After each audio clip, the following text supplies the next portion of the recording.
protests impacting traffic in the city. One on the west side, another one on the east side. There was even a sit-in stage in the middle of the West Side Highway, and that brought traffic to a near halt for at least an hour.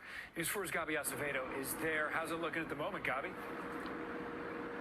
At this point, roads are reopened, Adam, but I can tell you that we're standing near the West Side Highway where the protests ended just within the last hour. But it's been quite an active morning with climate change demonstrations of both sides of Manhattan. Here's video from the east side, Adam, where you can see protesters laying down on the FDR Drive, effectively blocking traffic during the morning commute. This happened between 8:30 and 9:30 a.m. Demonstrators apparently got chained to each other in the middle of the FDR Drive and also used cars to shut down the highway. Over a dozen people got arrested, but at least hundreds of protesters participated, representing several organizations, including Extinction Rebellion and the Sunrise Movement, calling for federal government to act now on climate change. And Adam, on the West Side Highway over here too, near 34th Street, at least 15 people got arrested after blocking the road. Some drivers and commuters were upset when they realized roads were blocked, but I can tell you that also there were others who showed support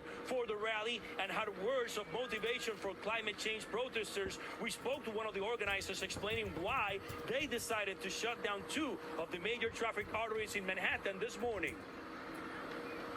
Because you need to get Biden to pay attention to what's happening and get Biden to fulfill his promise. Biden promised to cut emissions in half by 2030, and now the legislation that can make it happen, everything that is hanging on the future of life on planet, is hanging on what's happening in the Congress, and that's being negotiated down.